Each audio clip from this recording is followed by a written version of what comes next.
Hello everyone and welcome back to my channel, Tomcat Stitchery.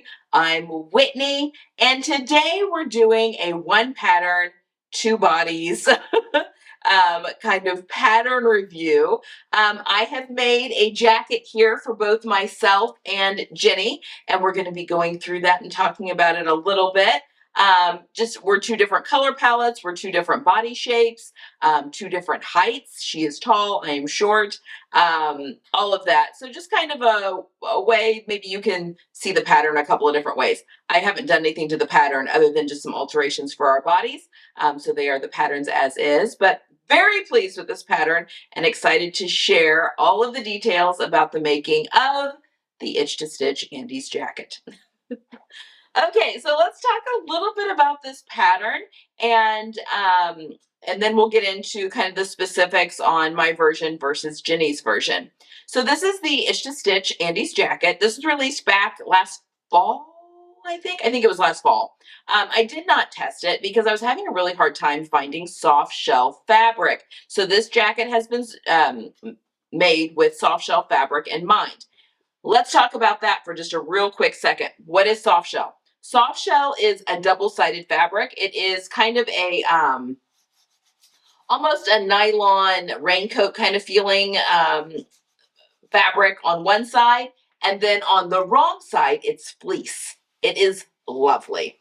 I actually made my daughter's Kelly anorak, if you can think way back, a long time ago when she still had long hair. So before the purple hair, before all of that, I made her a closet core Kelly anorak in the soft shell. She still wears it. Like she still wears it to this day. And it's a few years old now. But I used a soft shell that I found at Minerva for that.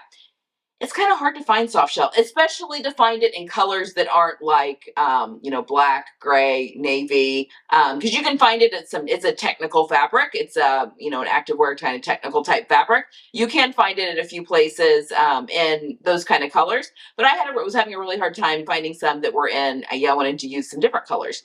So I didn't test the pattern. And then fast forward, Jenny and I went into a local to me fabric store called the French Seam here in Indianapolis. We were looking for buttons for her Sew the Look coat, the scarf jacket that we made for her. And while we were in there, I was just kind of browsing around because she carries some apparel fabric as well as quilting fabric. And I said, oh my gosh, you've got soft shell in here. And she had it in 3 different colors, kind of a real pale lilac, this beautiful aqua color, and then this camel color. And I was like, oh my gosh, Jenny, look, she's got a color for you and a color for me. And actually, the 2 of the colors would have both been good on Jenny. The real pale lilac or the turquoise would have been, were her colors. But then this beautiful kind of caramel color for me. And I said, oh my, it's the soft shell. Like I really was eyeing that pattern and it was meant for soft shell. So let's get some and I'll make us each coats for the sewing expo that we got back from at the beginning of March. Because we're going to be in Seattle. I'm like, it'll be a perfect raincoat and I'll make one for each of us and then we'll have matching jackets for the sewing expo. So that's what happened.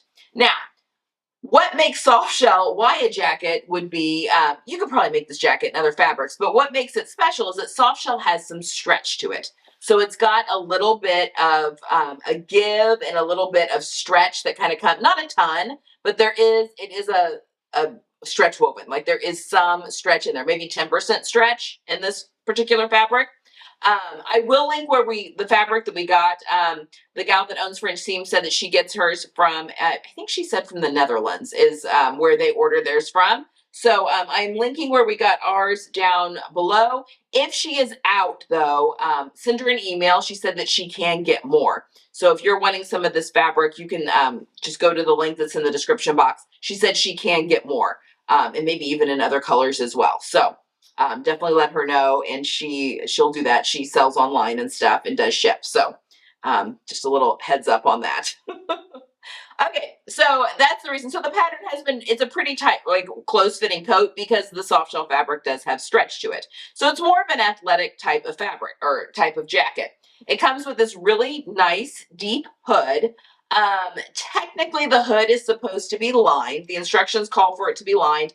I didn't want to do that though. I really wanted the fleece in the hood. I wanted to be able to feel that fleece in the hood. And so I'll show you how I finished off the neckline, because putting the lining into the hood is the way that the neckline gets finished off real nice and neat, but you'll see how I got around that instead so I could leave the hood unlined. But the pattern comes with this really nice hood facing. There's an option for a drawstring. I decided not to have the drawstring in the hood because I thought, no, if it's raining, I'm just popping the hood up. I don't really need it to get tight around me. The zipper comes up really nice and high, so it comes up really right underneath your chin. So I'm not, I don't need to tighten the hood anymore, basically, when I wear it. And again, it was optional, so I opted to not use it. It is unlined, which is, nice for this. You want to have that fleece there on the inside, which is just super snugly. Oops, sorry, got the bra on the mannequin. Super soft and snuggly. It does make, you got to hang on to your sleeves when you put it on, because it does do some sticking when you're putting your sleeves in through it. But Jenni and I wore these jackets the entire time we were at So Expo because it was raining. We were in Seattle. It was raining the whole time. And we needed them, and they worked perfect for a light little rain jacket, but still warm. It was only in the upper 30s, low 40s while we were there. I think it got up to the upper 40s maybe in the afternoons, but when we were going in and out of the expo, it was pretty chilly and raining, and these just fit the bill perfectly. Very happy with how these turned out. So again, it's unlined. It's got these two zipper pockets that are here on either side that are there on the inside of the coat. Jenni mentioned that she thinks they were flopping around a little bit on the inside and it was bothering her a little bit. She has said that she's gonna just do a little crochet chain stitch to tack her pocket to the zipper just so it stays in place. And I think I might do the same thing now that we've worn them a little bit.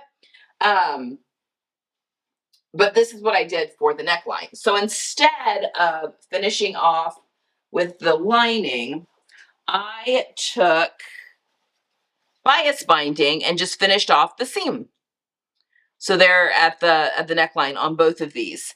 And really pleased with how that looks. I finished all my seam allowances with my serger and top stitched them down. This doesn't ravel, so you could get away with not finishing your seam allowances. In fact, when I made my daughter's Kelly, I did not finish her seam allowances. I just pressed them open and then top stitched them down on either side of each seam, and then trimmed close on the inside. And that worked really well. Her soft shell was a little bit thicker than this soft shell, but I got this through my serger just fine.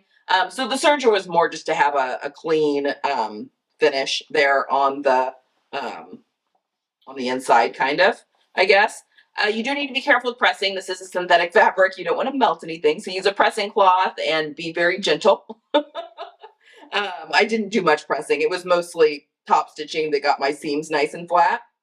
I made the size 8D for myself and made the size 8B as in boy, D as in dog, B as in boy, for Jenni. So it is the same size coat, but two different cup size fronts, and then I will talk about the alterations.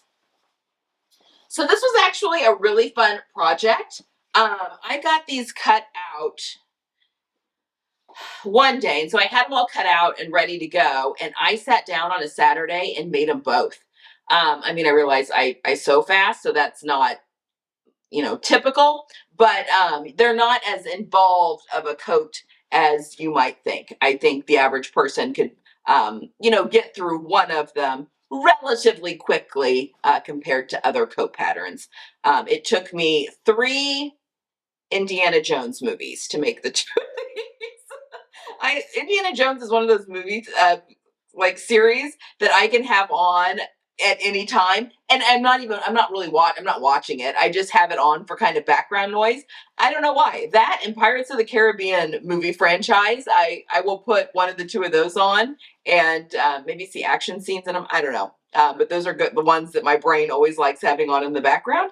So it took me 3 and then a little bit, I guess, of the 4th Indiana Jones movie to, not much though, to do both of these coats. So it was like 7 hours from start to do both of these.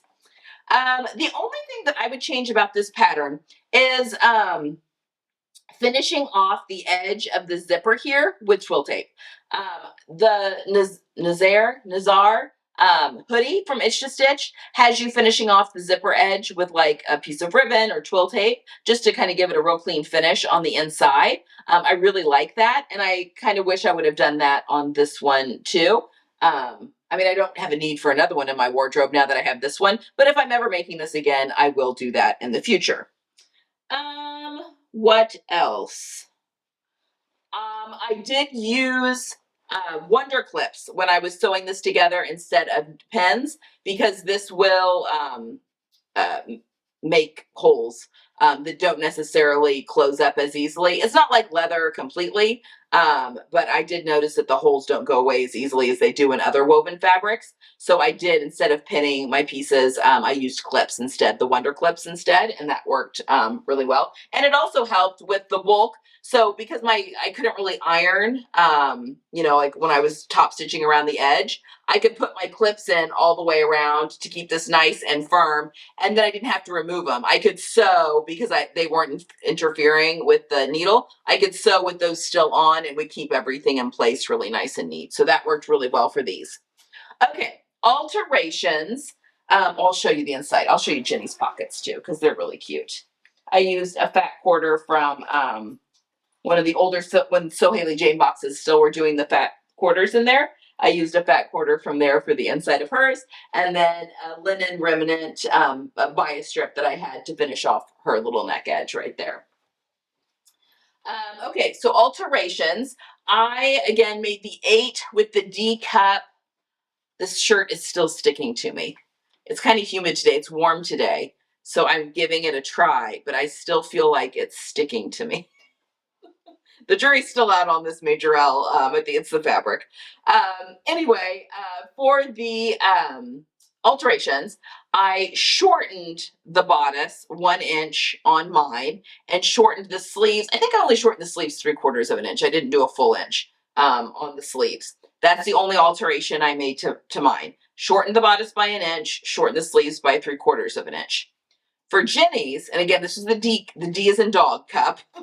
For Jenni's, who had the B as in boy cup, I lengthened the bodice 1 inch and lengthened the sleeves 1 inch. So we have like a 2-inch difference between arm length and body length. She is, I'll talk about our differences in our figures here in just a second. But yes, so those are the only alterations that I made. And again, was able to make us matching coats that just worked out really, really well, and in our own color palettes. So it'll go with the majority of our clothes and looked our best when we were walking around just in our when the jackets were like all you could see. Okay, so Jenni. Jenni is 5'7". I mean, you guys have seen her before. 5'7". She is a pear shape. So she's got, pear shape. She has a curvy hip line, a little smaller bust, but she's got a really long torso. She's really long in the torso. So that's how we had to adjust for that. Me, on the other hand, I am 5'2", so there's a 5-inch difference between us. I have a very short torso and a large bust. I'm a rectangle with a large bust, so I don't have a lot of hip curve. So we're 2 different body types, 2 different heights, and the 2 different color palettes. So hopefully that will give you a little bit of a look of the differences one pattern for 2 different bodies can make. And yeah, we've just been over the moon with ours. And again, if you're interested in some of the fabric, I do have it linked down below. And she said that she could get more if she's sold out by the time you get over there. But they had quite a bit of all 3 colors when we were in there just a couple weeks ago. So buying this. So anyway, there you have it. Those are our new Itch to Stitch Andes jackets. Perfect for this time of year if you're in the Northern Hemisphere. It is very wet where I am and going to be continuing to be that way, usually until June around here. And I know that that is the case in a lot of parts of the country. So if you're looking for a little rain jacket to add to your wardrobe, I would highly recommend taking a look at the Andes jacket. All right, guys. That is all I have for today. I hope you're having a wonderful Tuesday, and I will see you guys again on Friday. Get some sewing in. Okay, bye-bye.